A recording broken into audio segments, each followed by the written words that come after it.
مستقبل کے شہر کیسے نظر آئیں گے، اس کا دار و مدار آپ کے تصور پر ہے۔ کچھ بچے ایسے آئیڈیاز دیتے ہیں کہ میں کچھ لمحے رک کر سوچتا ہوں کہ یہ خیال مجھے کیوں نہیں آیا۔ ان نوجوان انجینئرز کا ماننا ہے کہ اچھے آئیڈیا کے لیے جذبے کی ضرورت ہوتی ہے۔ میں انجینئر بننا چاہتا ہوں کیونکہ میرا پسندیدہ سپر ہیرو آئرن مین ہے اور وہ بھی ایک انجینئر ہے، اور ساتھ ہی خطروں سے لڑنے کا حوصلہ بھی۔ مجھے فخر ہے کہ میں کچھ ایسا کرنے میں کامیاب ہوئی۔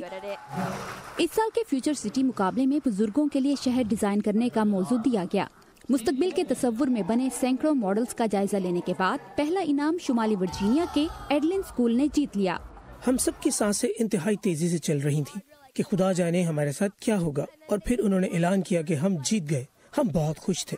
مقابلے کے آرگنائزرز کے مطابق اس کا مقصد مستقبل کے سائنسدانوں اور مفکرین کو پروان چڑھانا ہے، اور انعام کی قیمت ہے $7,500 جو یہ ٹیم اپنے اسکول کو عطیہ کرنے کا ارادہ رکھتی ہے۔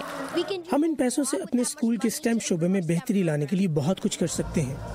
آخر میں دنیا بھر سے 44 ٹیمیں فیوچر سٹی کے مقابلے کے فائنل تک پہنچی، لیکن جیتنے والی ٹیم اپنی جیت کی خوشی منانے کے لیے تیار ہے۔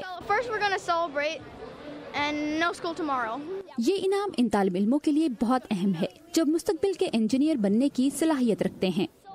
ارش اربزادی کے ساتھ وردہ خلیل، اردو VOA۔